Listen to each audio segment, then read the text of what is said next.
Urban Forestry Commission meeting for today, March 15th. We will start off with some introductions. So my name's Amy Smith. I'm the chair of the Urban Forestry Commission. So I'll just go around. How about Patrick? Patrick Gilbert, Vice Chair, Urban Forestry Commission. Ed? Patrick Gilbert, Vice Chair, Urban Forestry Commission. Ed? Patrick Gilbert, Vice Chair. Sorry, I was muted. Ed Macy, Urban Forestry Commission. No problem. And Steve? Steve Hendricks, past chair of the Urban Forestry Commission. And Dawn?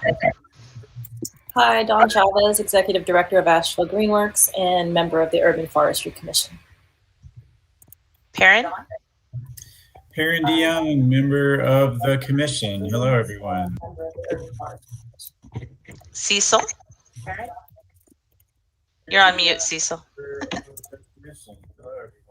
Cecil Bothwell, member of the Urban Forestry Commission. All right, and then we have some city staff here. Haley?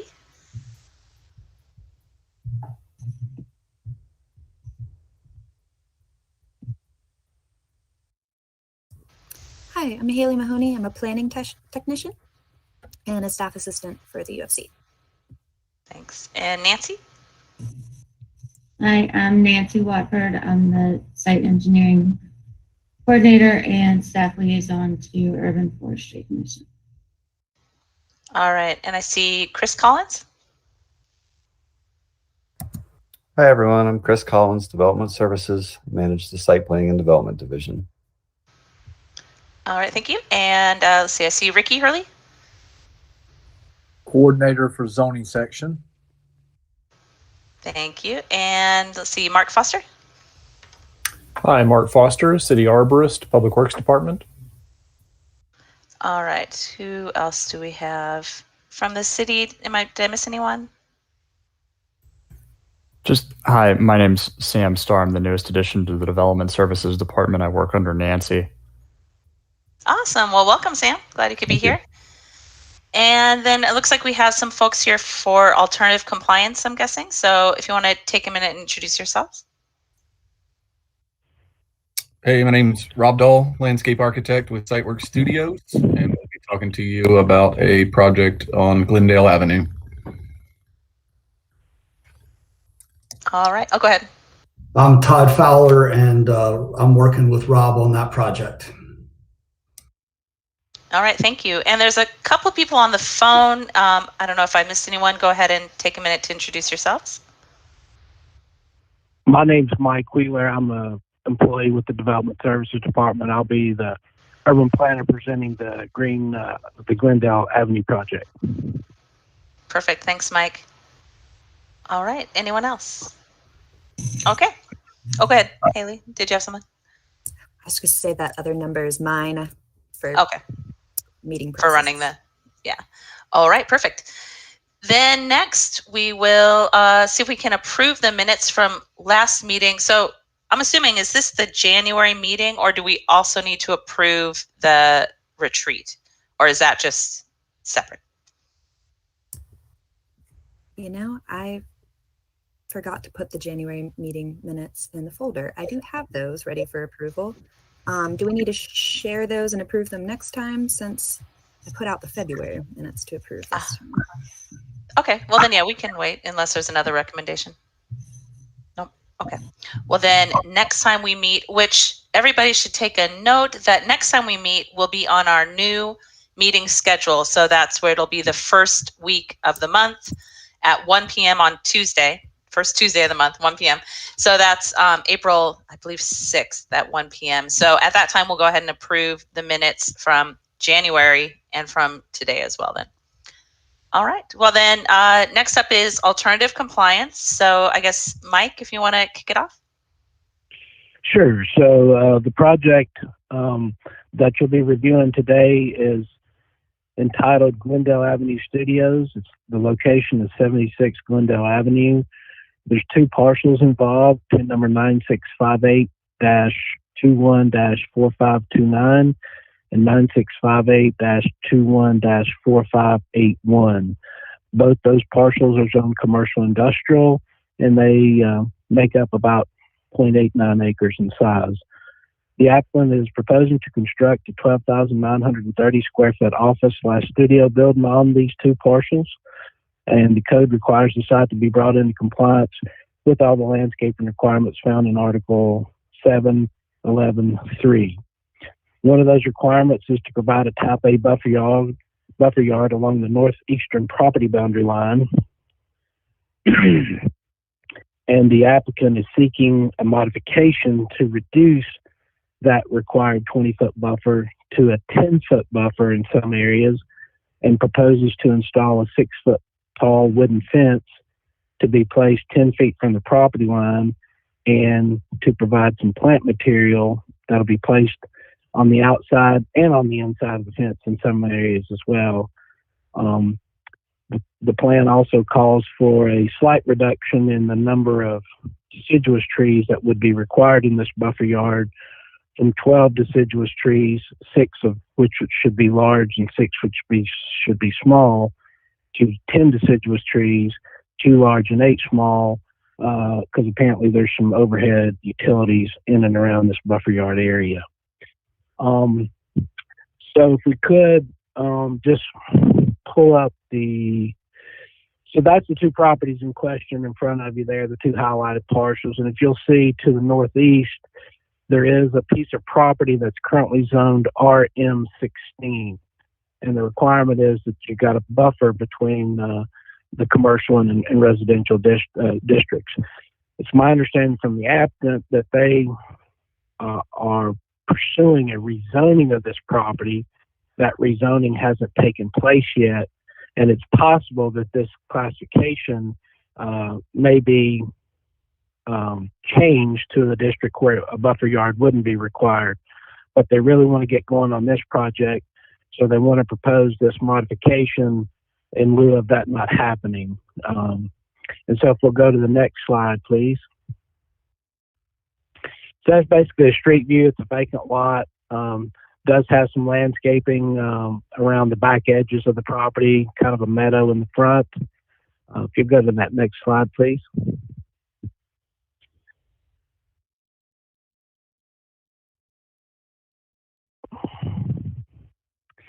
Okay, I guess the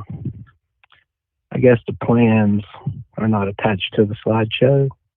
Thought they were. They're attached to the PDF that I shared with you and Nancy that had the plans attached. Can we bring those up right here, Haley? You should be able to. Let me get a link to send over to Nancy real quick. If I can jump in while you guys are pulling up those plans. I saw that Sharon Sumrall was able to join us. Sharon, if you want to take just a second, introduce yourself.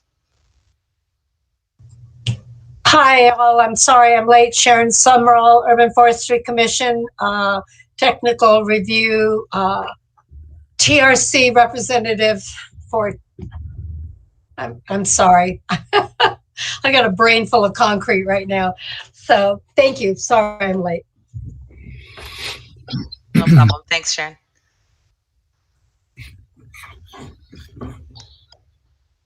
We're able to get the PDF of the plans. Are you guys still working on it? I just sent it over to Nancy. Got it. Thank you. While we're waiting on that, I do have a clarification question for the gentleman who was talking. I'm sorry, I didn't notice who was talking.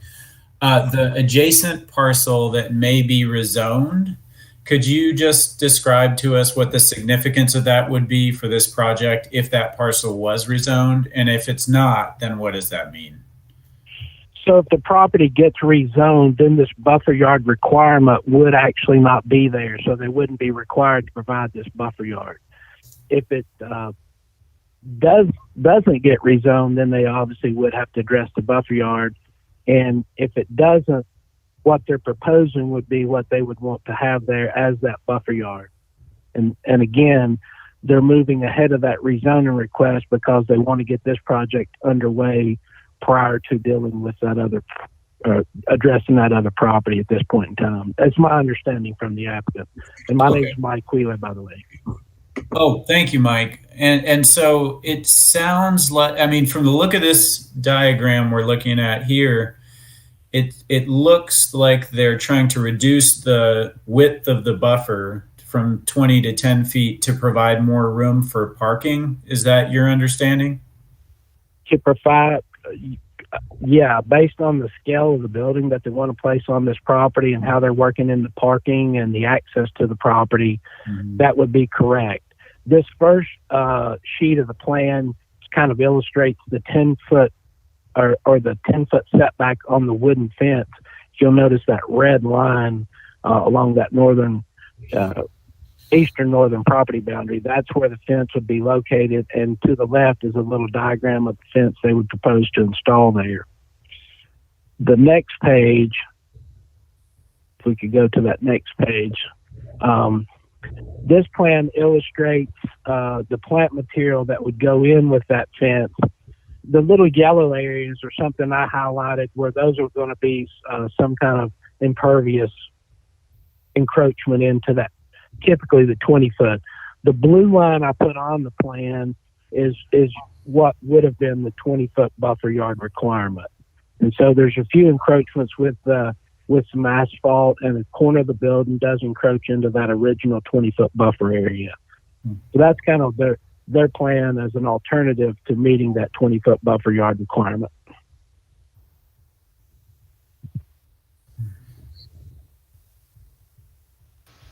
All right. Did the designers want to say anything, or commission have any questions? Yeah, we'd definitely like to speak to this. Again, my name's Rob Dahl. I'm a landscape architect at Sitework Studios and oversaw the design of this plan. So a couple other things when you look at this, that we call it the Alvarez tract. It's the RM16 tract. It's completely surrounded by CI zoning. And we're not sure whether that was, some rezone that happened decades ago or why it's like that. And so when we met with Shannon Tuck, we were encouraged to pursue a rezone. And we actually have a permit number, and that will be going before planning and zoning on April 7th of next month. So as Mike said, best case scenario is that gets rezoned and this whole buffer goes away altogether. Can I share, Nancy?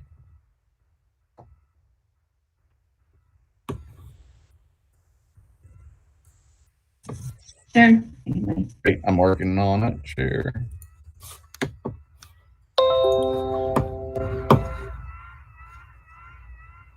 So here's the RM16. Here's our two project sites. And what's outlined in red here is what is under common ownership with my client, which includes Todd Fowler, who's also on this call. So the idea is that, we're in a really unique situation to create sort of a campus type feel that transitions from the more industrial stuff along Swannanoa River Road and the residential products that are back here. This in green is the Target stormwater retention system. So will never be developed. So when you look at this, in context, again, this RM16 is pretty out of place. And then when you look at the topography of it, it also sort of lends itself to not really wanting to be RM16. Now, again, we understand we don't control that, and we put the wheels in motion to let the city follow their path to decide whether that gets rezoned or not. I'm going to share another. So this was a study that we looked at for multifamily on that triangle tract, and you can see the buildings all end up here in this wider, bigger portion. And so really we have a non-compliant frontage down here. There's all kinds of utilities. There's an unopened paper road here called Galax Drive. So there was, we looked at, do you even bring road access in through here? And the reason I say that is because the area of the buffer, should we either not have a buffer or get the buffer reduction, is not going to go right up against the back of some multifamily housing. And I think the intent of a 20-foot buffer is to not have someone looking out the back of an apartment at a commercial building. And so, we felt, again, knowing that from a master plan level, we're really looking at this as a campus product. We felt appropriate to then go for a reduced buffer in case the rezoning doesn't happen, and allow us to get a little bit more building and parking on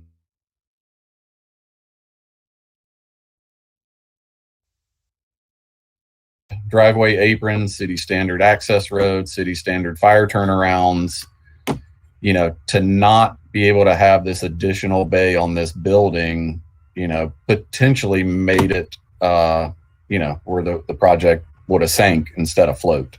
And we feel like it's a good project. We feel like it's bringing in really good mixed use, like artist studio maker space on that road. It's going to help activate Glendale. So yeah, happy to answer any other questions. We have, in addition, so the gray area, sort of as Mike had started to put together, the gray area is what is actually less than the 20-foot buffer. So we meet the 20-foot buffer down here.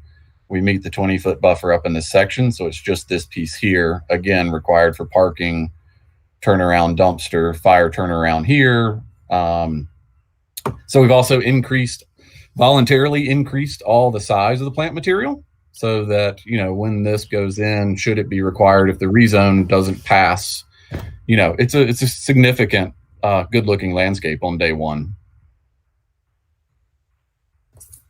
Thanks, Rob. Any questions? Go ahead, Cecil. Yeah, the technicality I note, and I understand your argument that if the zoning changes, then the whole thing's moot.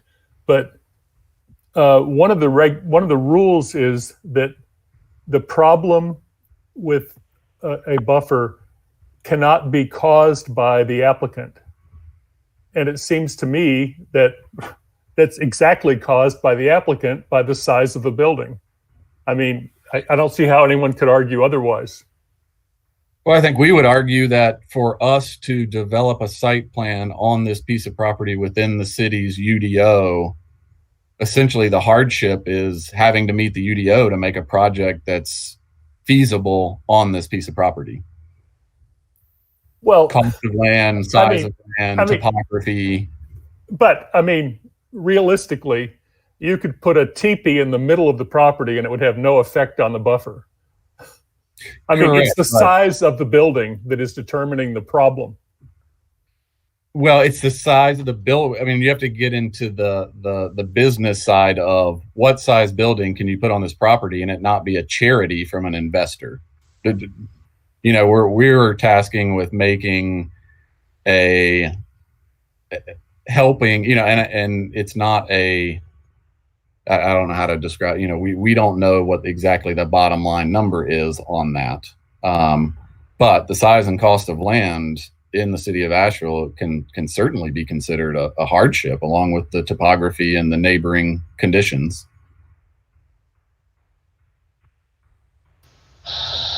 Dawn, sorry, Sharon, go ahead. You know what? I'm not going to respond to that. No, I'm not. It may not be relevant to our decision in the situation. No, I'm not going to put. Thank you. I understand where she wants to go with that. Dawn, did you have a question or comment? Yeah, I had a question and a comment. One, my comment is just looking at the species of trees that are planned. It looks like a lot of red maple and red bud, and I was wondering if there could be a greater diversity of species on the site. And then my comment is that for the triangular property, and I know that's not really part of this discussion, but it's very forested right now, and I was wondering if plans are considering the tree canopy protection ordinance and what impact that will have on that design that you showed, potential design for that property. Yeah, definitely. So when we, again, when I met with Shannon Tuck to sort of look at once, so we didn't have all these properties together when these plans for Glendale were started, and now they've made some acquisitions. So then it sort of became this bigger thing of how do we look at master planning, all 7 PIN numbers versus just 2. And knowing that because this went in before the adoption of the tree canopy, everything else that happens on these other ones will indeed have to meet the new tree canopy protection. We're actually about to submit the 3 pin numbers across the road at the old cross canvas building, and have had to meet that there. So certainly the idea is, not to remove. I don't know if anybody's been on that property. It's a pretty nice piece of property with some really big trees. It's kind of a little pocket there behind Target. And that was, part of what we considered on this too, was that there's very little tree removal happening on this Glendale project. There was really the line of some scrub pines in the back. There's no significant hardwoods anywhere near either of the side property lines. So we tried to respond to that in the site design. And then also on the diversity, certainly, we could easily red buds, dogwoods, serviceberry, there's a whole list of additional species that could be added in. I'm sorry, I didn't understand. For the triangular piece of property, you said that the plans have already been submitted prior to the adoption of the tree protection ordinance? No, sorry. So this is the cross canvas, the current cross canvas facility, which is across Glendale Avenue. Uh-huh. And so we should be submitting those like potentially by the end of the week, first of next week. We're just waiting on some stormwater numbers for these 3. Not for this. Okay. So with that property though, you showed us a picture of a potential development with the houses towards the back of the property. That was on this RM16. That's the one I'm asking about. So has the tree protection ordinance been taken into account in that design? Because it looks like a significant amount of trees would need to be taken out for that design. So that's why I was saying that there's likely no parking or road that even comes out to Glendale, because that essentially becomes our open space and tree save. And also because there's a non-compliant lot frontage on Glendale. We do have deeded access to this Target road. And so part of this is this. So we do have deeded access. So we would be coming in off that Target road, which leaves this portion of that triangle essentially untouched. Can I ask you a question, Rob? I don't think your example of the multifamily housing is not what the property owner is planning. That was just an example. Is that correct? Correct. We just did a study to see what, because they were like, oh, why is this RM16 and everything else is CI? And so we said, well, let's look and see what we can do within the RM16. And no one has ruled out having some residential on this campus by any means. So again, that was just a quick study to look at like, how would that function? Okay. Well, that brings us back to our buffer question that we're dealing with. So I saw Perrin and Steve. Perrin, did you want to go ahead? I had one more question. Sorry, Dawn, go ahead. Sorry, no, I just, for the proposed property that we're considering for alternative compliance, have you considered a multi-story building on that site? Because of the topography, it's sort of like a lower level walkout, and then a main, and then a smaller third level. So is there any opportunity to further condense the footprint of the building to allow more of the buffer? I mean, I think there's always an opportunity. Again, we would prefer, just based on all the considerations around this, pursue with alternative compliance. Thank you. Okay, thanks, Dawn. Good questions. So I guess Perrin? Yes, I just want to make sure that I understand the diagram that we're looking at. So I think what I see is 3 rows of parking. There's a row in the front of the building along Glendale, and then 2 rows behind it. Is that correct? Correct. And there are 36 or 37 parking spaces. Is that correct? Yeah, I think we ended up at we're at 39. So required was a minimum of 38, and we currently have 39. Okay, and so yeah, would you talk a little bit about that math based on the occupancy capacity of the building, how the number of parking spaces was reached? I'm gonna try to speak from memory on the ordinance. I believe it's 1 to 350. Translate for me into English. 1 spot per 350 square foot of occupiable space. Okay. All right. And so how many, so this is an office building, right? Correct. And what are, so how many units would it be broken up into? Do you have that figured out already, or are you still working on 15 units, 2 floors of 6, and top floor ended at 3, correct, Todd? Yeah. Okay. Yeah, I'm just looking at whether or not it would be easier for you to make adjustments in the parking capacity on site relative to how difficult it would be to alter the building footprint. Because it's the parking that's really, creating that incursion into the buffer. But this does look like, a pretty low vegetation plan for this site relative to the overall size of it. Not a whole lot of unpaved space that's planned for this site. Correct. I mean, you end up with your, it's basically ringing it with a small piece over here. Again, that's, these infill sites get tight pretty quick when you're meeting city standard roads, fire turnaround, parking counts. But yes, you're correct.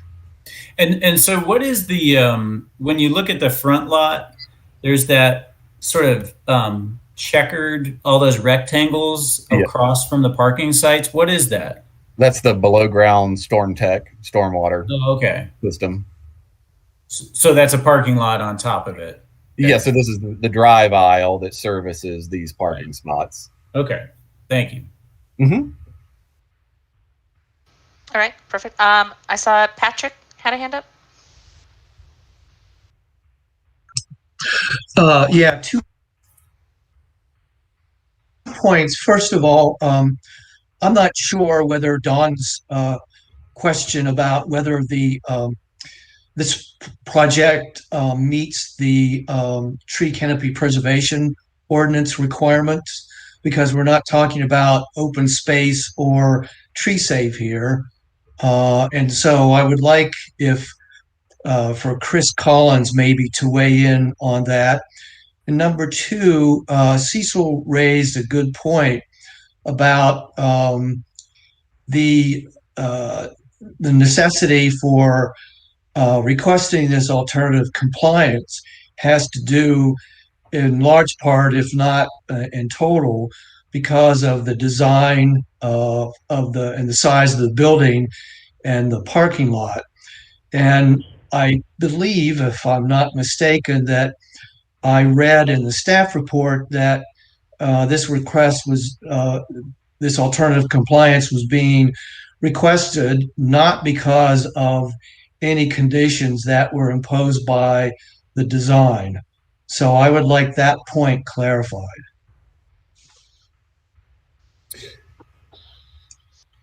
So in our statement, we are looking at our hardships on this site as topography, lot size, developability, and city standards.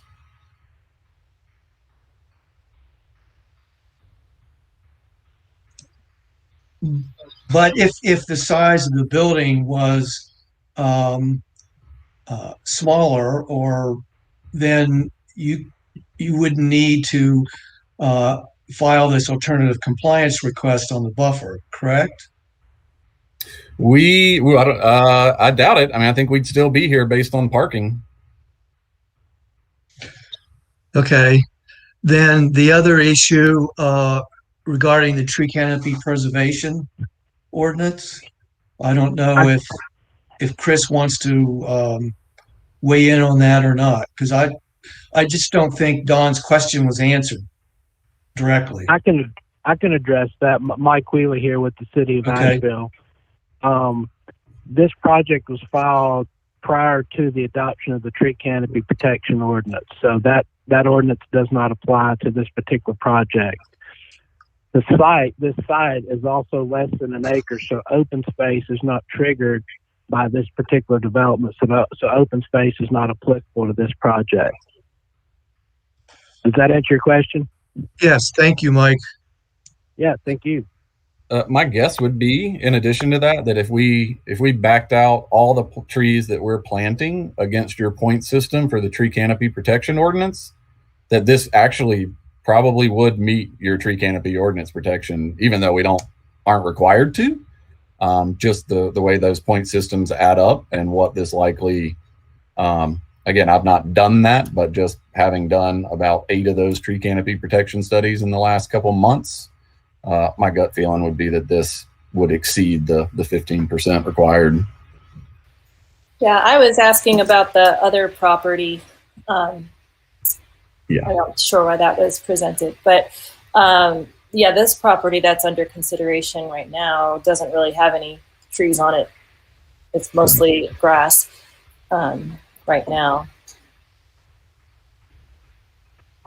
So, I mean, we're looking at alternative compliance for the landscape requirements, and is there any sort of alternative compliance for parking requirements in the city?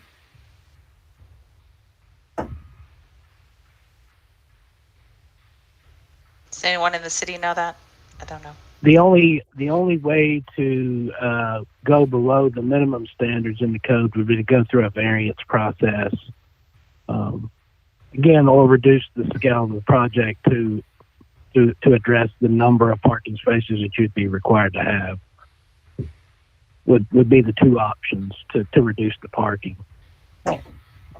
Yeah, there's only a few zoning districts that allow a reduction at a staff level. Okay.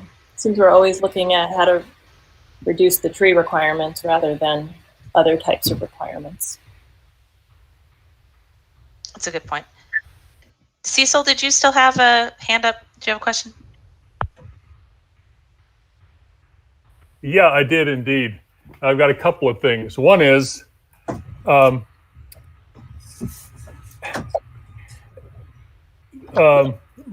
cited that the city ordinance was one of the obstacles that one of the hindrances that they're trying to get around.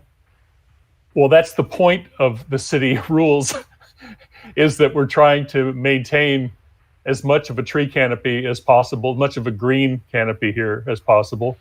I also note that a new commercial building that went up on North Broadway just lately managed to meet the parking requirement by doing parking under the building.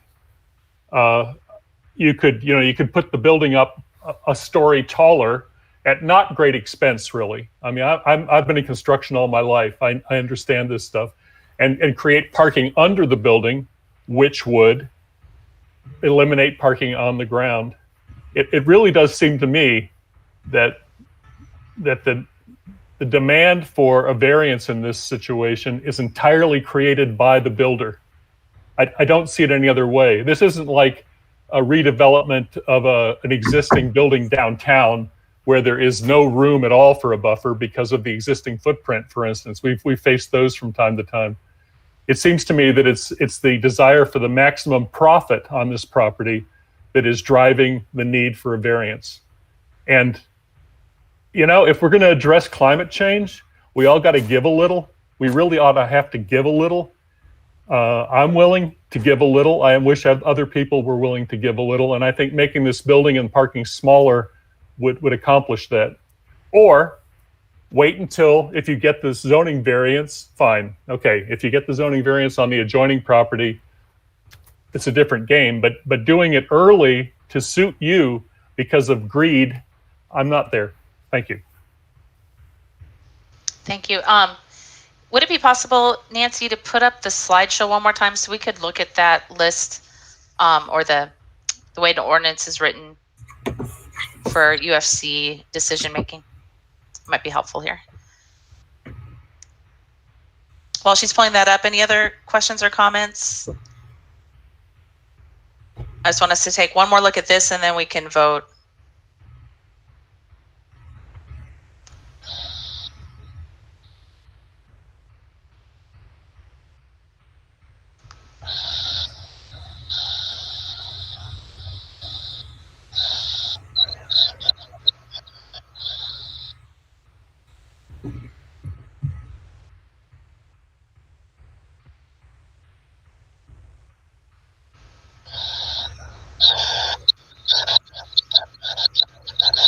All right, thanks, Nancy. Here it is. So the UFC is being asked to make a recommendation to approve or deny the request based on the 7 criteria. Now, what's not listed here is if all of these have to apply. I believe we do have the ability to still provide recommendations around these criteria, but it sounds to me like the one that is coming up mostly here is number 1. The site in question is affected by physical conditions or constraints not attributable to proposed site design or building design that make compliance with the standard requirements practically impossible. So that's the question. So anything else, or should we go to a vote? Everybody ready? Well, Amy, I think that number 2 is not met as well, nor is number 4. Number 2 explicitly says that physical conditions or constraints are not a result of the applicant's own actions. And this project doesn't meet that test. Right, and good point with number 4. This alternative, upon maturity, we could take a look at providing so many fewer large maturing trees would not provide landscaping that is equal to or better. Right. Now, the fence would help as far as buffer, but still not equal to. Yeah, and speaking to the trees there, the reason why we don't meet the number of large trees is because of the overhead utilities, which would be just a small tree substitution at a Do the utilities run that way along that? They run like right along the line? Pretty much right up and down the property line. So Got we're it. looking at not having large trees that get butchered in 10 years. Like, Well, and that's a valid point. That would make it not the applicant's action. However, but there are still fewer trees. Right. The rest of the site design. Okay. Any other comments, or I'll call for a vote? All right. Someone wants to make a motion?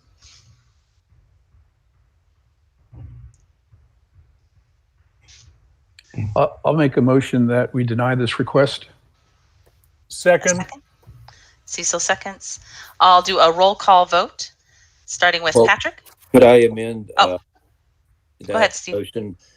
That we continue this pending the zoning request change.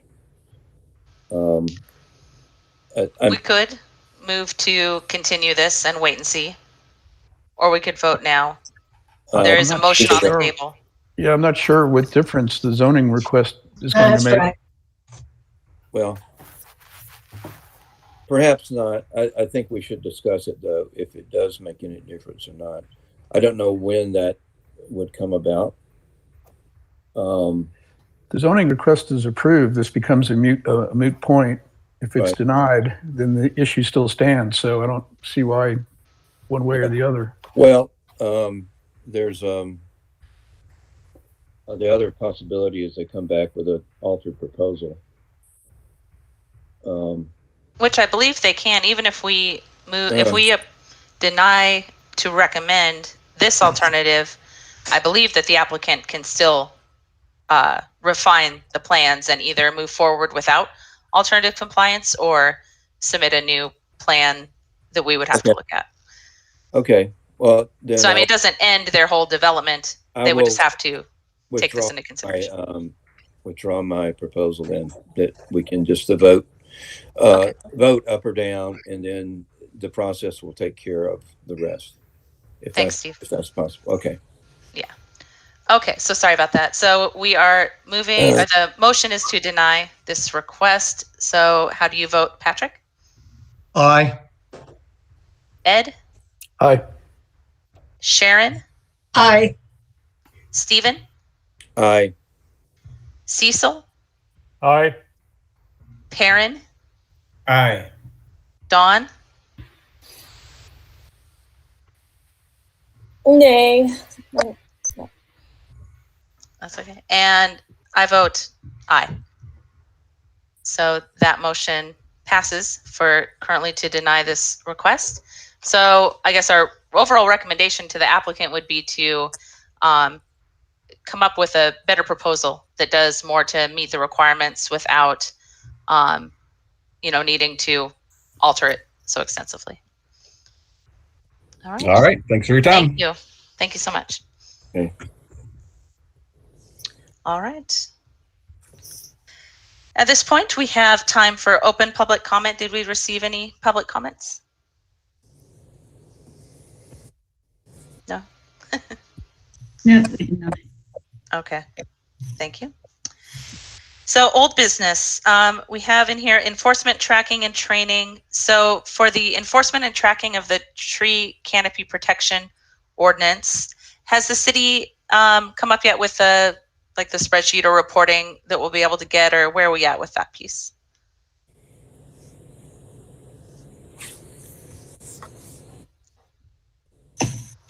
I looked today. We have not gotten the report in the system yet, but I do have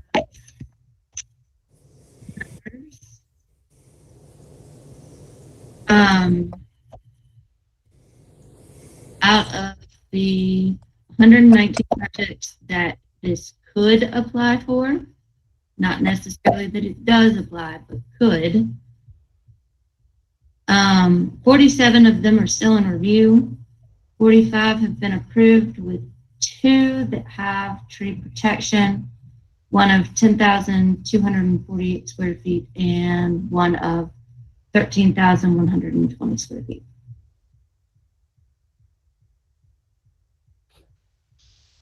Okay, thanks. I'd be looking forward to getting that as a report so we could see all the details of how it's playing out as much as possible. I know you guys are working on it, but I think that would be super helpful to us. I think I'll add a comment for you guys. I think, as you heard Nancy say, a lot of these are still in review. The fields are built into our system to report out on that. We just don't quite have the mass of something to make a report out of yet, but that should be coming soon. So. Perfect. That makes sense.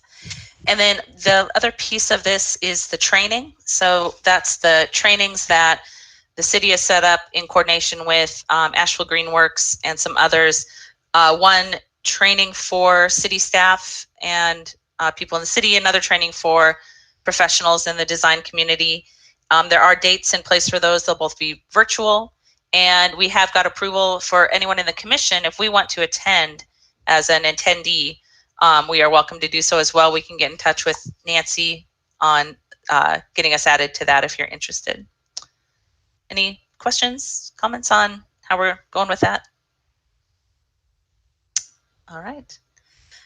Then updates from our working groups. So, the first here is, I'm like, what working group is this? But the process and format of working groups. So I just want to make sure that we are talking about how these working groups are going to move forward with actually getting work done. And one thing that we want to make sure of is that our working groups are short-term and focused on specific working tasks that we can accomplish in a short period of time. Otherwise, they would have to be more appropriately categorized as subcommittees, which take on a whole different form. And then I just want to make sure that we have possibly, especially for some of these bigger committees, probably a chairperson to be the point of contact for the commission and the city, but one person to be able to run the information through. In particular, when we get to the policy working group, that might be an important place to have a chairperson. Lastly, for these working groups, we did get approval, if it's necessary, to have an outside consultant come in and help. It is possible, but same thing as having it be a working group. An outside consultant should be a short-term, specifically targeted help.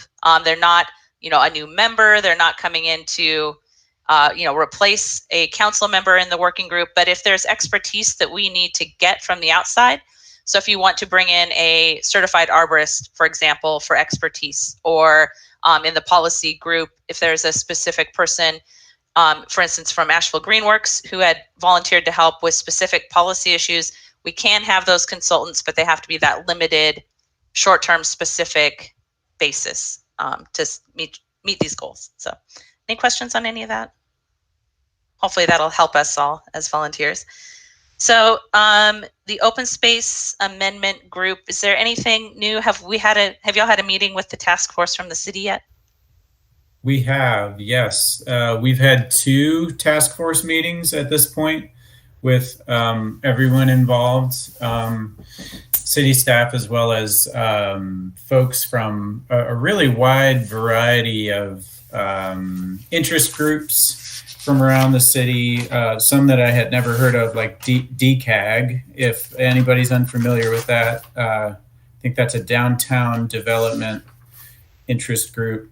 In any case, we have, those of you who were here for our prior meetings with Mr. Satvika about the open space amendment will be familiar with some of the sort of transparency issues that have come up in trying to hash out and suss through the proposed open space amendment, as well as some of the procedural problems that have been incorporated into the city's approach to trying to pass the amendment. We in the 2 meetings we have made some progress. I think it's fair to say, in trying to sort of get the train on the tracks and get it moving in a direction where it's possible that it could succeed, which I have to say it was not in that condition when the process started. And so I have put up a good fight, and so far so good. So we've made some progress. We have achieved agreement around having a consensus model for decision making based on consensus -1. So consensus -1 is you try to get consensus at all times. But if you get to a point where you just can't, you make a good faith effort to get through a disagreement and reach consensus, but you don't get there, and there's only one holdout in the group and everyone else agrees, then the group can move on without that one holdout if it's just an intransigent disagreement. So that's where we have gotten to. We've mostly been talking about open space from a very high level, sort of overhead perspective, bird's eye view perspective of the significance of it and how it might be structured. We've batted some good ideas around. Next meeting is supposed to be the first time that we will start addressing nuts and bolts of what the ultimate open space amendment will look like. I'm trying to think of other key developments that have already happened. Lots of great ideas. I think that's one thing to highlight, is there's been a lot of great ideas that have been put forward already. Also, really good sort of uniform participation by almost everybody in the group, which has been great, like really vocal, active conversation between everybody. So it's been balanced, I think, in that way, which is promising as well. So I think we have lots of hard fights ahead of us in this process, and I think it's going to be difficult and detail-oriented, and it's going to take a lot of work to get through it.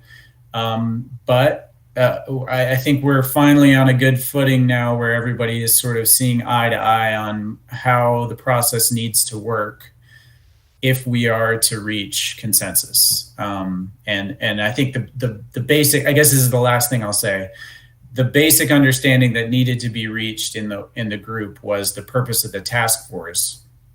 And the purpose of the task force is actually that, city staff was not able to get the consent of every relevant committee and commission to proceed with the open space amendment to a vote before city council. And so city council said, we want buy-in from all the relevant committees and commissions. So we sort of started on the wrong note, trying to go down a majority rule path. And now we've got it back to sort of a consensus-based model. So that's basically how far we've gotten now. And that's my update. If anybody else wants to chime in who's been involved, please feel free. All right, good. Thanks, Karen. Thanks for all that good work. That's really hard stuff to deal with. And thank you for taking your time. With that many people. Yeah. I appreciate it too. I wanted to interject here that I very much appreciate your consensus -1 approach. I think many people don't know that the consensus model was invented in Japan by the emperor. By requiring the diet organized by consensus, he could only have one person on his side who could stop anything. The intent of the original consensus plan was to be able to stop things with one vote. So I like the fact that you're able to massage around that somewhat. Keep going. It's a relief valve, yeah, for the consensus model. Awesome, good, thank you. And then let's see, the mission statement. So the mission statement working group has a draft mission statement that I sent to everybody. It's also in the minutes for today. So where we're at with this, the charter that created the Urban Forestry Commission had actually some similar language to what we have here, but it was not a specific mission statement defining the goals and work that the commission will do. So that was our goal in putting this together, was to make it a mission statement that can be actionable and sets goals and provides a framework for decision making for the Urban Forestry Commission in the future. So we can discuss this. We're open to any edits that need to be made. When we have a document or a version that we're all ready to go forward with, then we're going to work with city staff to figure out exactly how we integrate that going forward. It might be something that we change in chapter 2, or we may have to add it somewhere else, but we're working on that specific piece of it. So I don't know if everybody got a chance to bring that up and take a look at it. If there are any questions, comments, ideas at this point, I'll open it up for discussion. Ed, is that a new hand raise? Okay, go ahead. Yeah. I think it's very good. You guys did a good job drafting it. The only thing I would add is in the preamble, you list a whole bunch of environmental benefits to trees, but I would like to add some social benefits to that long list, if that's possible, or something as generic as improved human condition. But there's a lot of research on the social benefits of trees, and I don't want to leave that off. I'm surprised we left it off, but that's why we have more eyes on it. So sure. You're welcome to submit new language to me, or I can try to work that in, but I think we'd all agree with that. Go ahead, Steve, did you have more? Or sorry, Ed, whoever's still going, go ahead. Go ahead. I think we touched on that, but it would be nice to have it refined a little more if we have that chance. So we do have that chance. So yeah, I agree. Anyone else? Go ahead. Dawn, yeah, go ahead. I think it's great. I really can see the effort that was put into drafting it. I had 2 comments, just echoing Ed's comment and maybe putting in more explicitly something about equity in the preamble. And then the other thing was, we say policy initiative, everything that aligns with the city's Living Asheville comprehensive plan. And, I assume that's going to be ongoing. Ed, I think you need to mute for a second.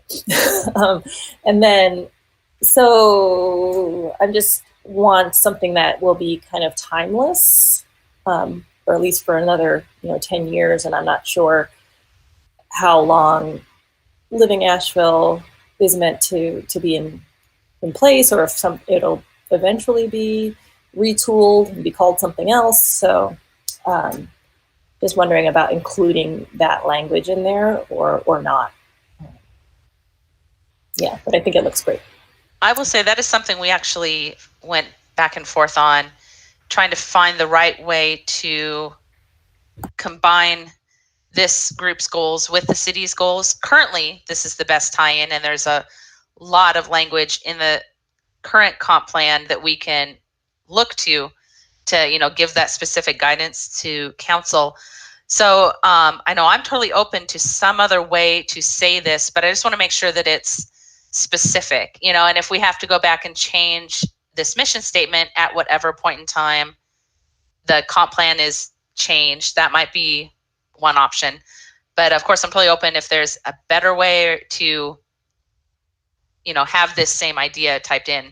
But yeah, we actually talked about this quite a bit in the working group, like how do we put this in without making it be, you can be overly specific as well. So, well, I appreciate knowing that there was a lot of discussion about it, and I'm fine with it. I just was wondering.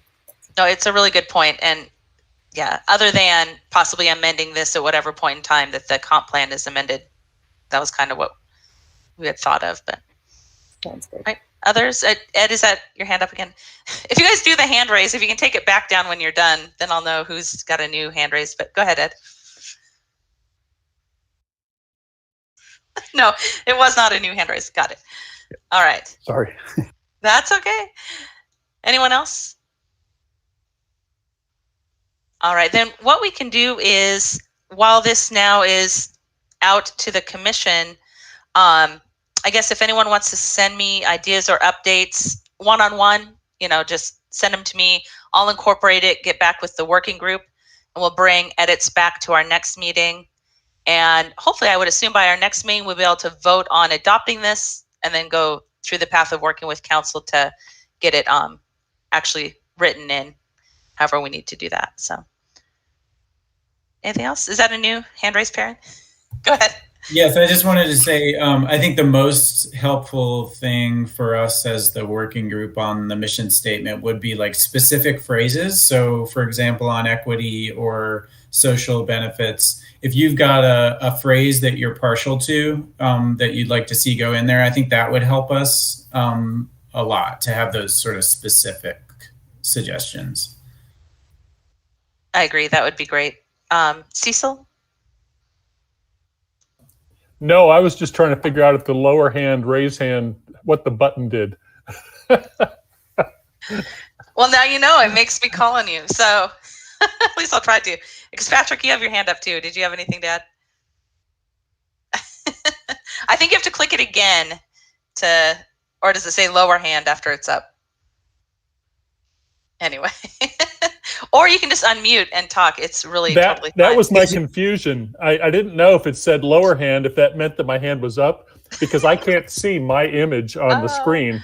So I don't know if my hand is up or not. Is my hand up right now? It is right now. Okay. Right now, my thing says lower hand, so I will now lower my hand.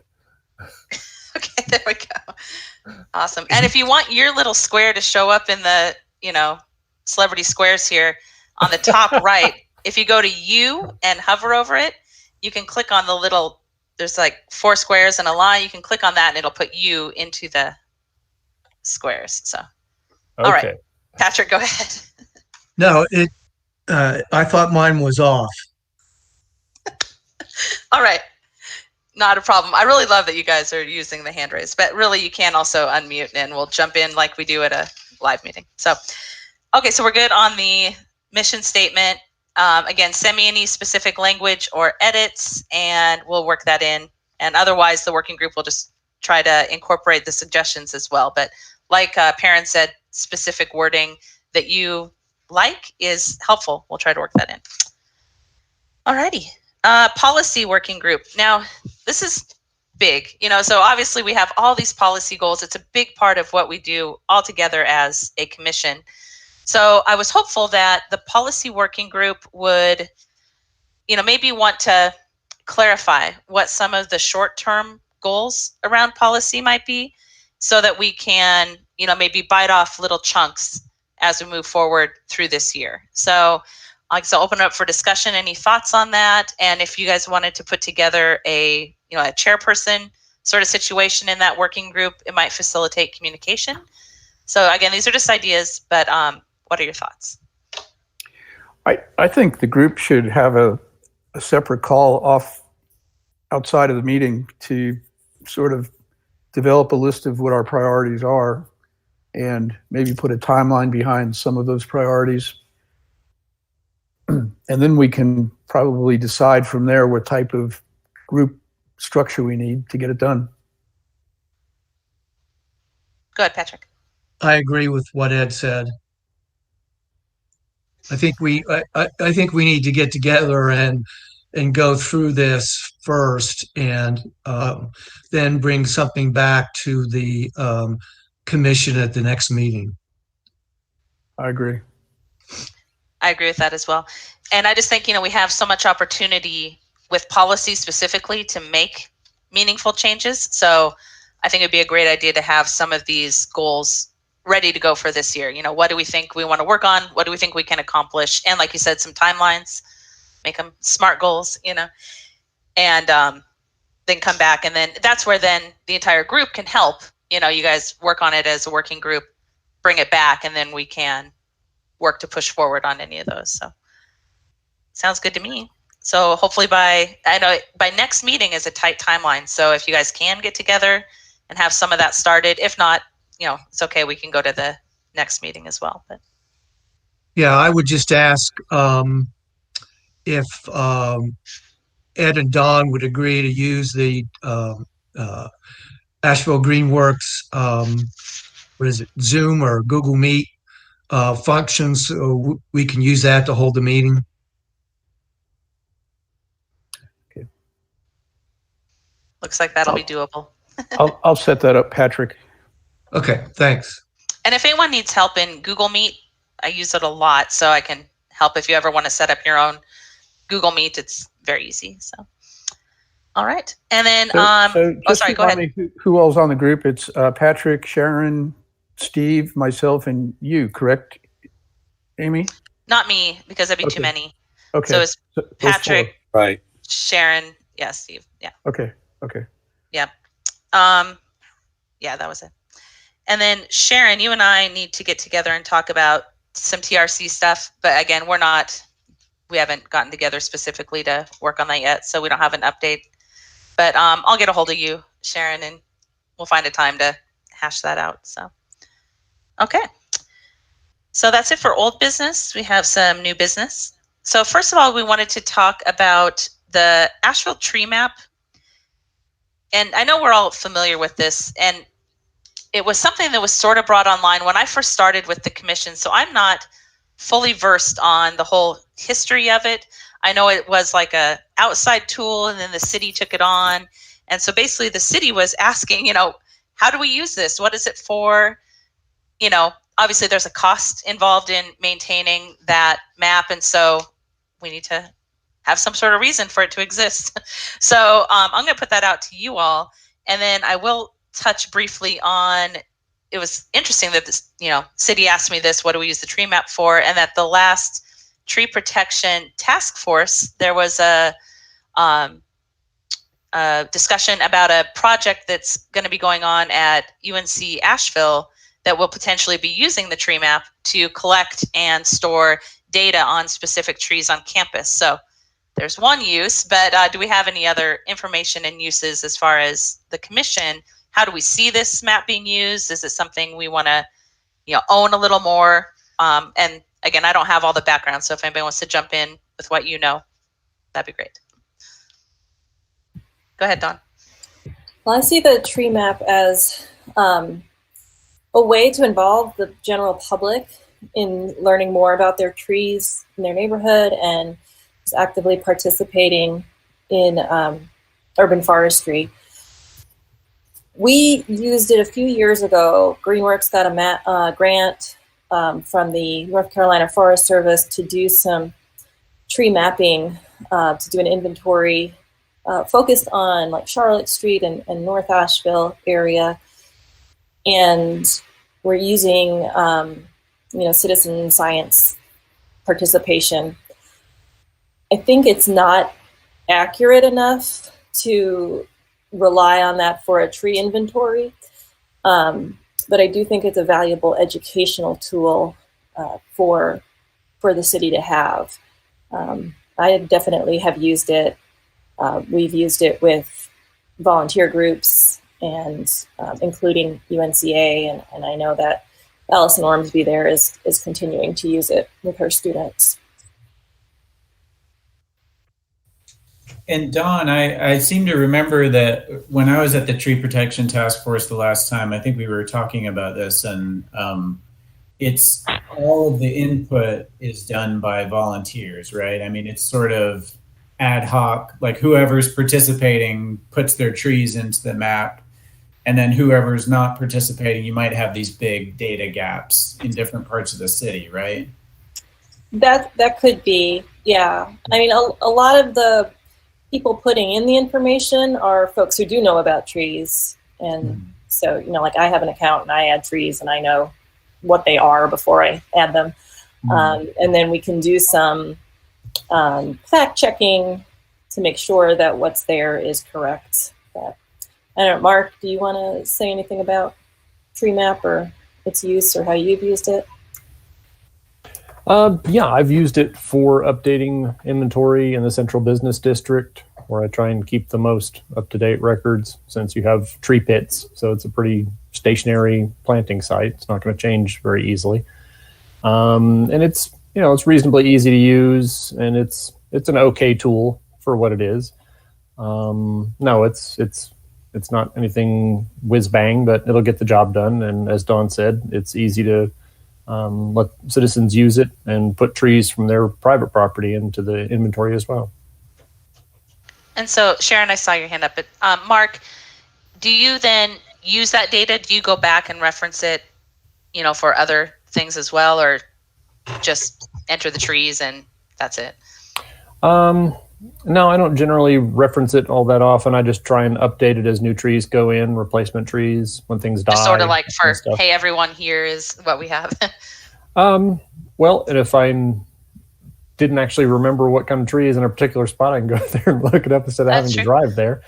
But I'm fairly good at remembering the trees in the CBD. Right. Okay, well, that's good to know that you're using that. All right, and then, so Sharon, go ahead. I tried to use it on TRC, or when I get an email when something's being removed, and I'll go get on maps and just have an overview of Canopy and not see specificity. And it's been as Mark stated, it's been an okay tool if I wanted to look and see if something's been removed that shouldn't be removed, or if it's on a roadway and it belongs to the city as opposed to private. So depending again on the area, who's been paying attention to it, but I did quit using it because it wasn't specific enough for my questions. Okay, thanks. One of my frustrations has been incomplete information. So, there's, I forget how many, 6,000 trees entered in it, and only less than half of them have complete information.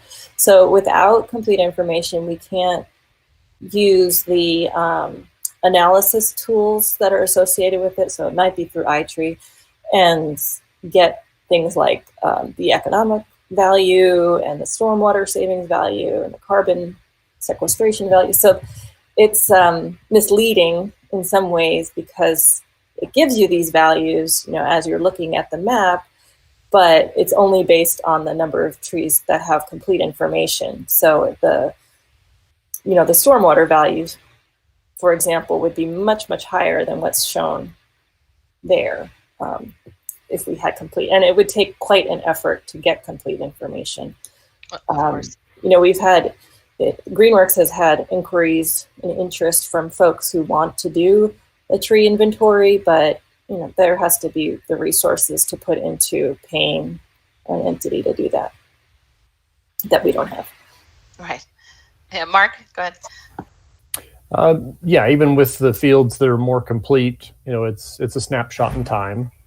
And so as the trees grow, you're no longer going to have accurate information unless you have the capacity of coming back around, 3 to 5 years later or something and updating with, fast growing young trees to capture their new size. But, it is what it is. Right. It's not a replacement for an inventory. It's just a tool. Yeah. Okay, good.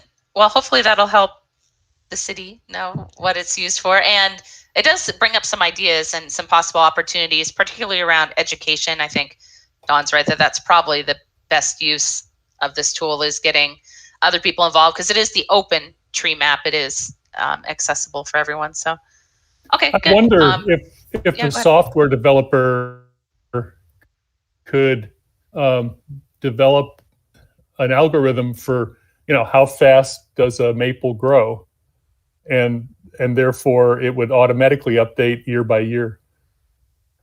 I don't know. Mark, go ahead. You got something on that? Well, for trees in the central business district, your growth rates will vary considerably lower than on a decent site, especially with a tree pit and maybe a north-facing building or something where the tree's in the dark all day long. Okay, thanks. Yeah. So maybe too many variables. I like it, Cecil. If you could, somebody could program that. But yeah, there'd probably be a lot going into that. Okay, well, I'll let y'all know if the city comes back with more questions about the tree map. But that was it for now. Amy, I just wanted to say, if somebody could throw the website or whatever for the tree map into the agenda, that would be great, so we can all know how to access it. Because at the moment, I'm not sure. Yes, good. And it should be, is it on here? Yeah, it's just AshevilleTreeMap.org. But we can put it in the minutes. What was I going to say? Oh, this is somewhat unrelated to the tree map, but maybe it's related.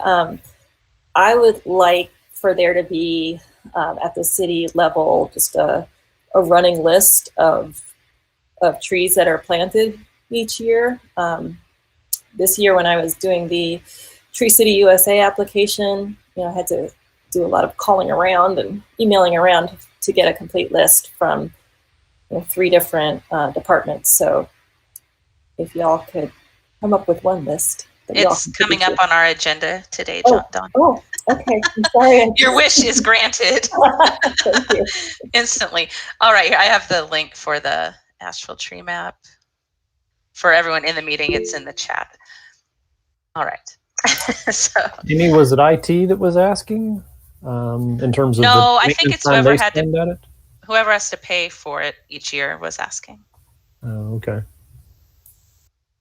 So yeah, so we just have to justify. But I think just the fact that you use it for Central Business District, I mean, that's pretty big. I think that's a good use. Okay, anything else on tree map? We got it. Okay. Next is the tree canopy protection ordinance fee in lieu. Is Chris Collins still here? Did you have an update on that? Did he go?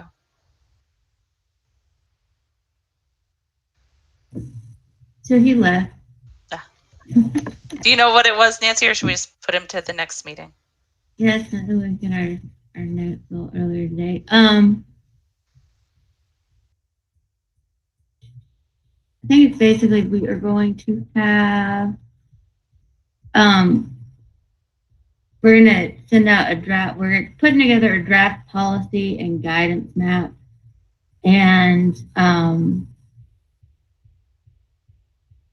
our goal is to send that out for review in April, not by your April meeting, if we have the April meeting. So that's what he said, is that we're putting together a draft policy and guidance. And then we'll once we kind of have that framework, we'll put it out to you guys for review, recommendations, feedback, etc. And that's all I know right now. Okay. Well, then I guess we'll wait for Chris to give us an update or if you have the document ready, but that's great. That's what we were looking for, was how is that process going to work and what's the framework going to be? So yeah, of course. Yeah, I know Chris has been working with Eric on the logistics of how and what we need to put together, kind of from a managing those funds. And there's some, I don't know if there's specific ideas around it. I haven't caught up with Chris on, about that specifically. But I know he's been working on it, and that this group will be involved in those decisions, I believe. So good. Yeah, and that's what we were hoping for, was to be able to be involved at least at the start. How is this going to work out with, how we're going to spend the money? So yeah, that'd be great. Any other comments around that? Obviously we'll have to wait for an update from the city. All right, I'm going to switch up our order real quick because Dawn already brought up the tree planting update. No, it's great. So just like Dawn said, I was wondering, and we had a conversation previously about what it took to get an overall number of trees planted in the city for a given year or any given time frame. And the problem or the issue was that several different departments do tree planting. It's not like one umbrella. And so like Dawn said, she had to get, for the Tree City USA application, talk to, the projects, capital projects, the rad tip, Parks and Rec, talk to Mark with street trees. And it was just all these different places to get this one number that should actually be something that we are giving to the citizens. How many trees were planted, ideally, species level information would be good. Dawn shared with me the total that she was able to collect for last year was 518 trees being planted through those different city departments. But it was a little hard to tell if that's everything, or is there something we're missing, So I actually put a request in to the city as well to make this something that we get each year, and maybe it's fiscal year, maybe it's whatever period of time is best for the city. But I think that's something we should be updated on, and giving that information back to the city and city council on where are we at with our trees, and do we have a goal around these tree planting events and things like that. So really for now, that's just an update, but is there any other ideas or conversation around the tree planting and numbers? Go ahead, Ed.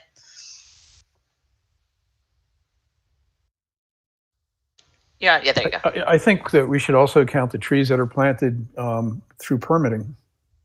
I bet that's a whole slew of trees that we're not even counting at all. But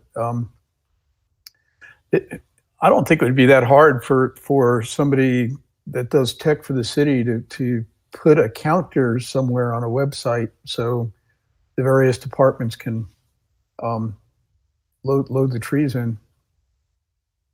It would be good to have a couple of fields, not just counting the trees, but information on species, mostly just species, I guess. Yeah, that's what I requested, was number and species for now. But we'll see, it's going to take a little bit of time. It's definitely something we want to get to the city and then build it into their processes so that each year this can be something that just automatically feeds back to us and to them. So go ahead, Dawn. And they could go on the tree map because we can see where. I think it's important to know where they're being planted as well. Yeah, good idea. I don't think that in the future it will be as high as 518 because that included over 300 from the Greenway planting. And that's not something that happens every year. So I think it'll be much lower. But it'd be interesting to see. And, Greenworks can use that information to couple with our tree planting efforts and show an overall, this is the trees that are being planted in the city in a given year. Yeah, Sharon. What it would do, it would remove Acer rubrum from the tree recommended species list. We never plant another Acer rubrum again. Nice. Okay, go ahead, Cecil. Yeah, a while back I sent everybody a picture of Montford from 100 years ago or something, and I found that I just wanted to say I found that really encouraging. I mean, there wasn't a specific intent to plant trees, at least not on a citywide basis, but Montford was bare fields at one point. And if you drive through Montford today, there's a lot of mature trees. And it sort of made me hopeful that our work now can extend that sort of progress into the future. You know, that's all. That's right. I remember when I was doing my master's in forestry, I walked into my advisor's office. Something was on my mind. He's like, slow down. There's not really any forestry emergencies. Trees grow really slow. Like, okay, yeah. Except when they're getting cut down, that would be the only emergency. But what we dealt with was not that. So anyway, so yeah, it is a slow process, and hopefully we are laying the groundwork for the future. Any other thoughts on the collecting this data? Hopefully it's an easy thing, but I think it would be useful. Okay, so that brings us back around to the last thing on the agenda. If everybody's good to just keep going, we need to talk about our budget request for this next cycle to City Council. And Ben, if you're here, can you update us on how that process is working? I believe, is it true that whatever we had last year will automatically go unless we change it? I don't know if he's available. There he is. Hey, Ben, looks like you're talking. We can't hear you. Let me try one more time. There you go. Okay, there. Yes, that's correct, Madam Chair. The budget process will take the information from the previous year and just consider that. So no, departments didn't put together a new list of programs or priority areas. All we actually did was just fill out or complete our basic operating budget. So all the information that this body put together last year is still part of the budget consideration process. And do we have an opportunity to amend that, or is that just automatic? It's automatic. So basically at the department director level, all we were able to do is just do our basic operating budget. So everything else is being handled by the budget office specifically. Go ahead, Ed. Yeah, did we withdraw our request before it went in last year, or is our request in there? No, I submitted it for the master plan as well as the position. So both those were formally submitted last year. Okay, good, thanks. And so that's what we have again for this year. So, and I don't have a copy of what it was last year. So it was the master plan and the urban forester, and I believe that was it from us specifically. That was it. Yep. And you and the commission even helped with some of the language, including in that request, that you guys actually made some edits and everything to that. Right. Yeah. All right. Well, then it sounds like we don't really have a whole lot to discuss. I mean, I know those are both still priorities. We were just looking for maybe a way to kind of tweak them, or, but I mean, honestly, I think that's fine if they both go through, but I would add, I certainly don't mind if like we have an ordinance now, we probably think about things a little bit differently now than we did perhaps a year ago. So if you wanted to share with me some sort of statement, or I can pass something along to the budget office if you think that would be helpful, just to kind of remind them, like, hey, there's still a body out here that's passionate about these two items, and if there's anything you want to add, kind of lessons learned over the past year, I can pass that along. I'll just need that quickly. Mm-hmm. Can we review real quickly what we have given to you so we can do a refresh on it? Yep, I can send that to Amy no later than tomorrow. And how soon do you need something back from us? Well, the community listening sessions are going to happen in the months of March and April. So I would say if I could get something back from you by the end of March, that's probably timely, because they'll still be collecting information at that point. So, and also, as these community listening sessions become available, I would encourage members of this commission to participate in the budget process. Yeah. That's a good point too. Right. Okay.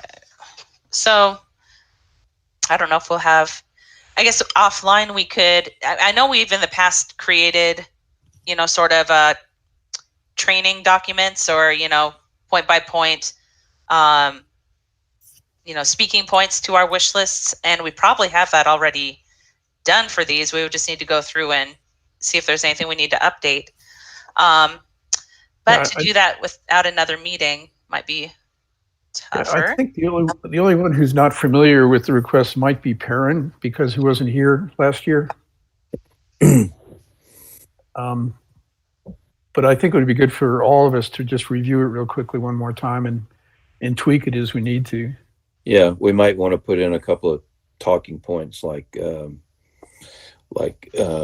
was suggesting. Maybe we put some narrative with it and say, okay, we got this ordinance, but it's very important that we move ahead with these things. And there's a resolution that was passed by City Council to reaffirm that. Yeah, that's true. They did adopt that in the zero net loss resolution. Okay. Well, then we'll just have to do it offline via email.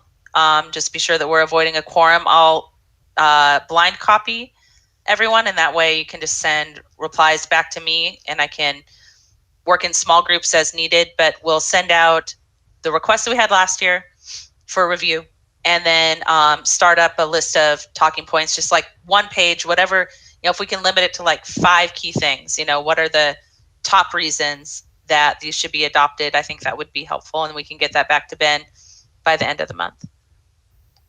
Amy, could I ask a question? So Ben, I'm still learning as the newest commission member here, and I just want to understand the budget, where we fit into the budget process ordinarily. I'm assuming that what you said about resubmitting our proposal from last year to City Council is basically because the budget process got interrupted by the pandemic and everybody's been sort of in suspended animation. And so we're just kind of picking up where we left off. So so it sounds like I'm right about that part. That is correct. Yes. Right. Okay, great. And that makes sense. And so I just want to, for my own education, as I'm looking ahead to next year, when the budget comes around again, will we have sort of a refreshed process where we'll work from scratch next year on the budget?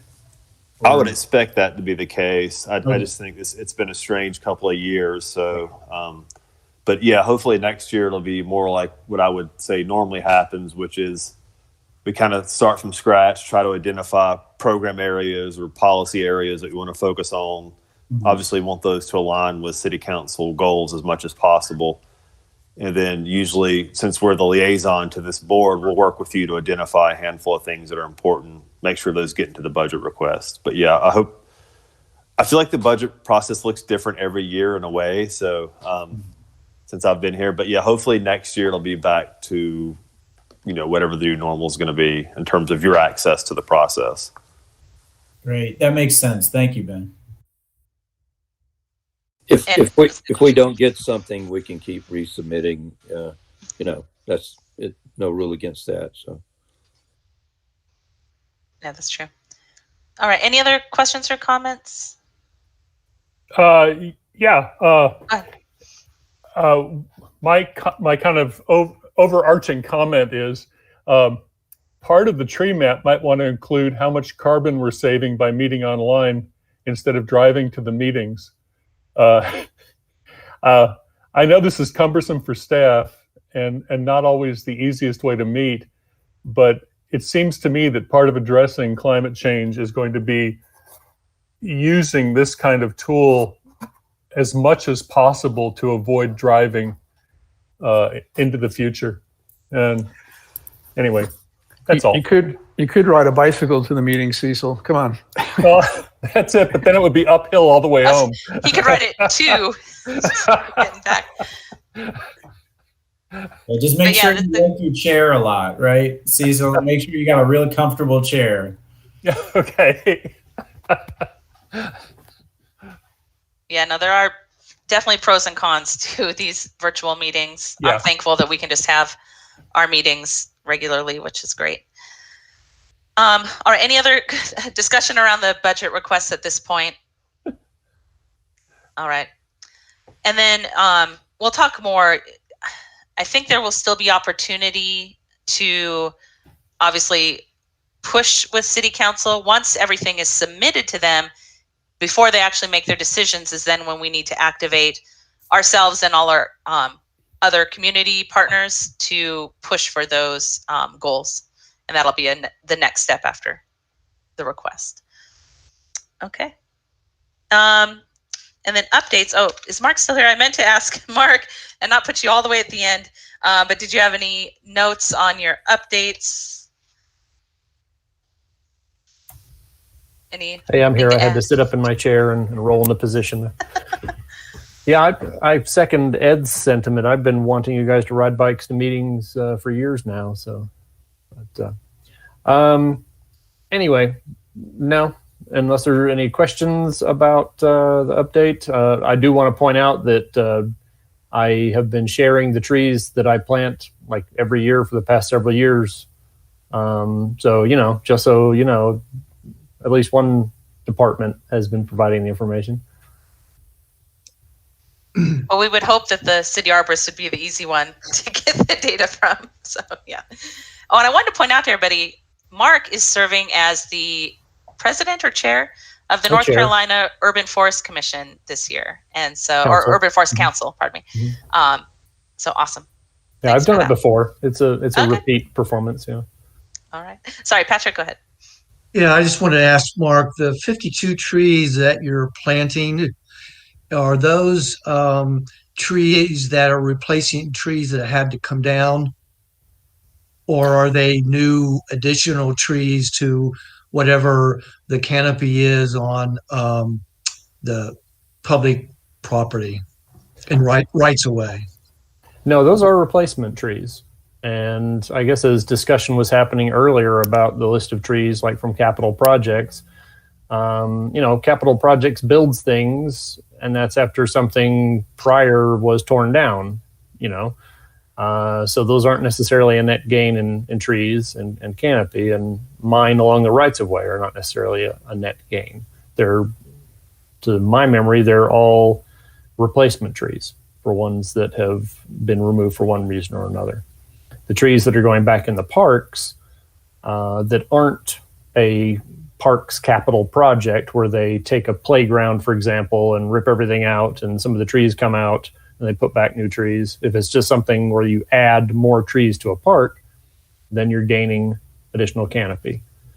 So you'd have to talk to them to, parse out which one's which. But is that a long enough answer for your question? Yes.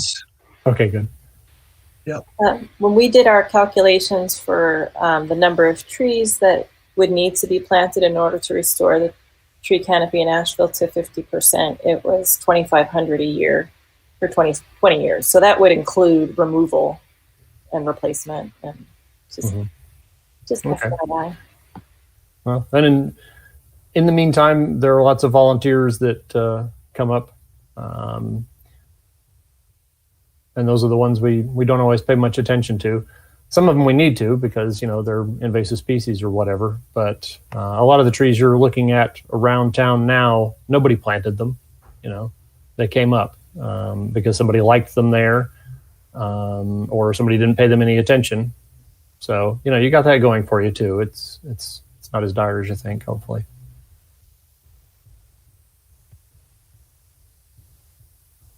All right. Were there any other comments on that piece? So there was an update in here. I just want to point out for 424 Sunset Drive, the project we talked about in the past on the steep slope in North Asheville. they have not been to Board of Adjustment yet. So there's not really a new update. Ricky, unless you had something else to update on that one. Go ahead, Sharon, or Ricky. Sorry, someone, you go ahead, Ricky, start.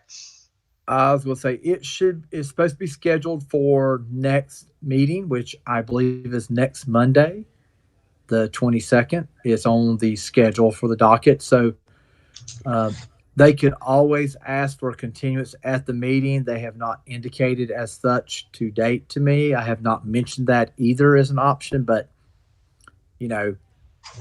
right now it is slated to be on the Board of Adjustment agenda item. It is the only case we have, and we'll be doing that case remotely. So y'all are welcome to either follow us via public input or watch the YouTube video after the fact or what have you.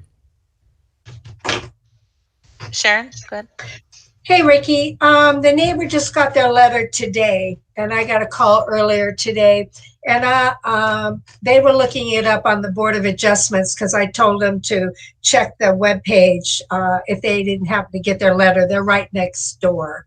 Okay. And so who knows why it just showed up, because it's been posted a week. The issue that they asked me, and I don't know the answer to this, is there's no specificity regarding what was found, the criteria of the meeting.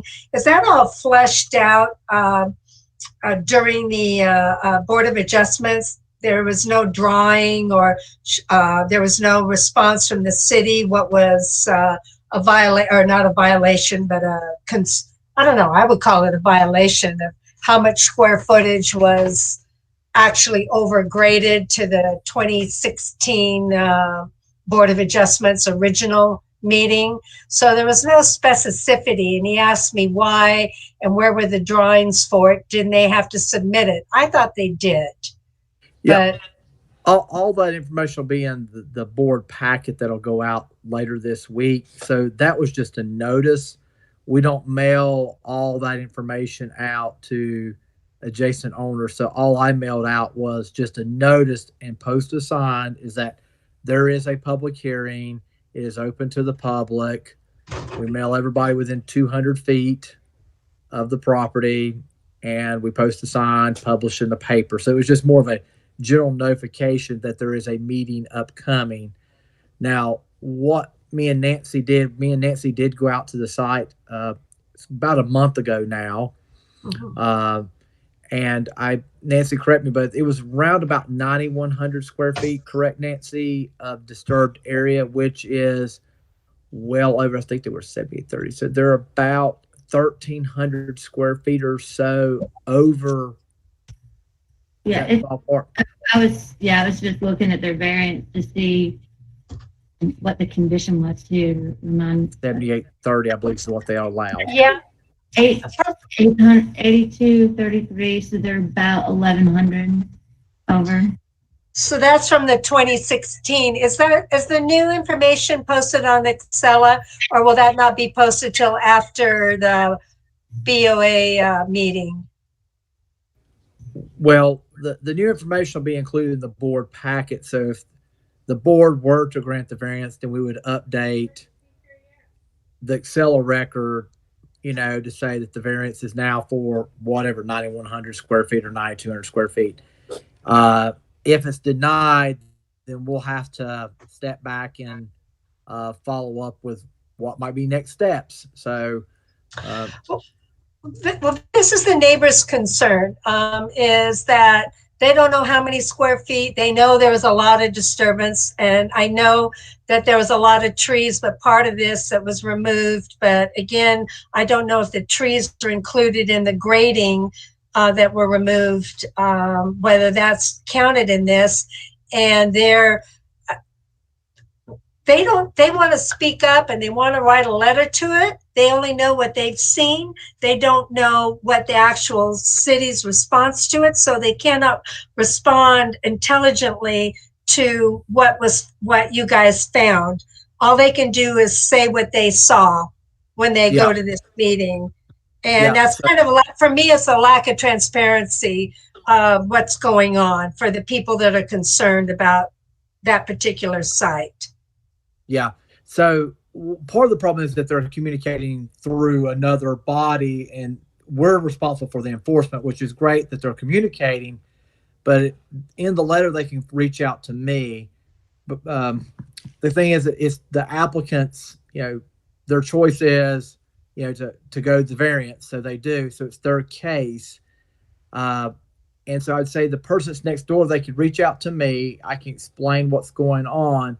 They do need to participate in the hearing. Writing a letter is not sufficient. Right, that's what I told them. It's quasi-judicial, so it's not a legislative process. So there has to be the right to be able to cross-examine and provide that. But, Nancy and I did go out there, and we don't necessarily have an opinion. We'll be stating facts. Like, this was what was in the case. This is what was decided in 2016. I'll probably be basically updating the Board of Adjustment report to some degree, but also bringing forward the current facts, that they did go over. So I'm working on that report right now. And if they would like to get a copy of that, they can reach out to me, and I'll be glad to email them the link to the Board of Adjustment. And we'll be posting all that late Thursday or very early Friday morning, the board packets. Okay, I'm going to send him your email. I have another question. Because it's kind of like where I live on Bowcatcher, 200 feet doesn't go far. And there's other people that are not officially neighbors. They're beyond the 200 feet, but they are neighbors. Are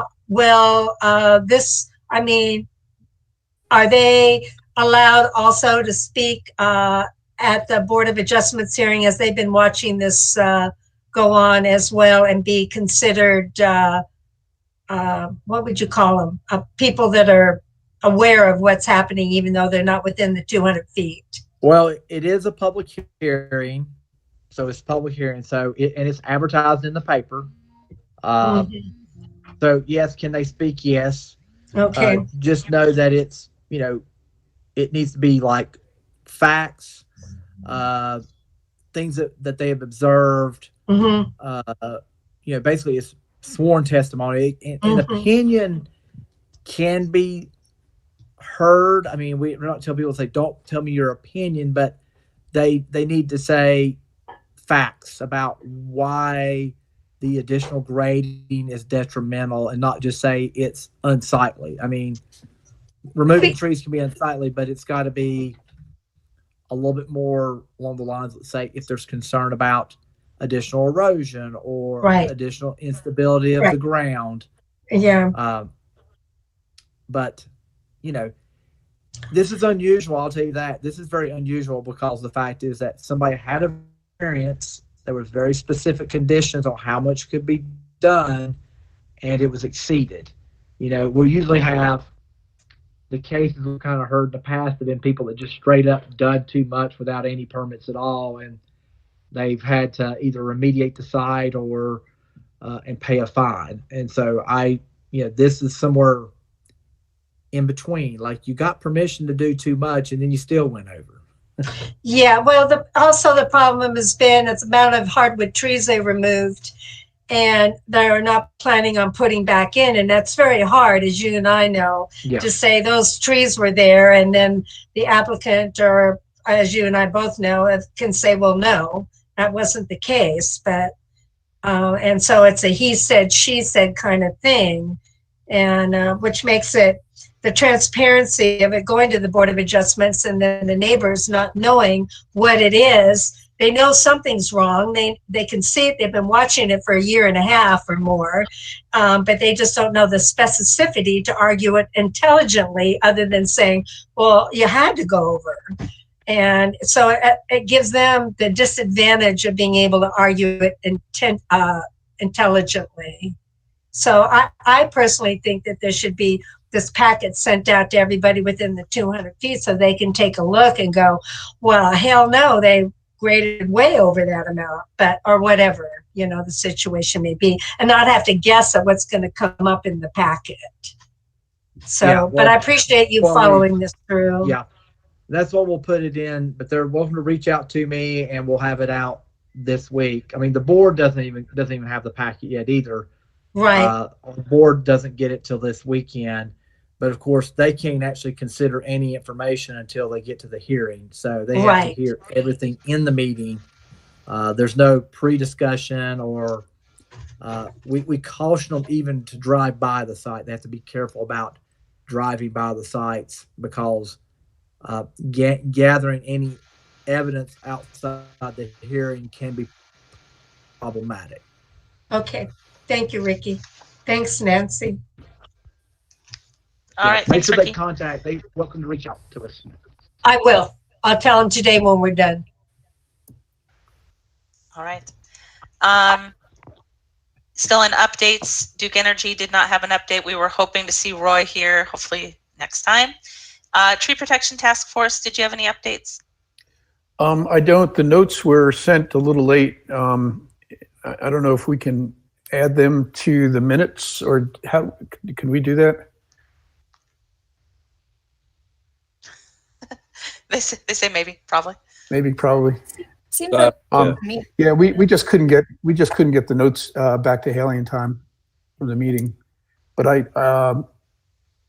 guess we can. Maybe we can just put the link. I move to read them into the record. Yeah. Yeah, exactly. Okay, enough of that. We are going to get done on time, so no. No, I'm just kidding. We can add them to the record. That would be great.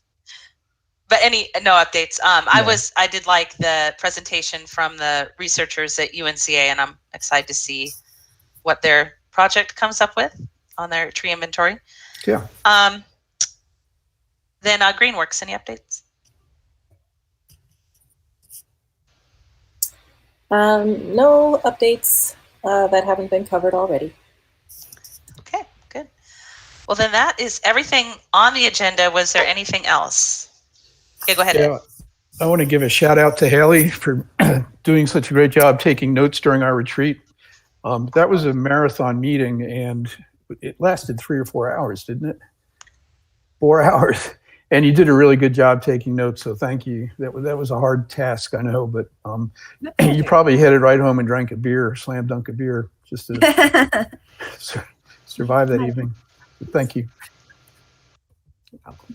Go ahead, Dawn. Yeah, I just remembered something. We will be holding our tree giveaway, for spring tree giveaway on April 18th. And that's going to be held at the Buncombe County Sports Park from 10 to 2.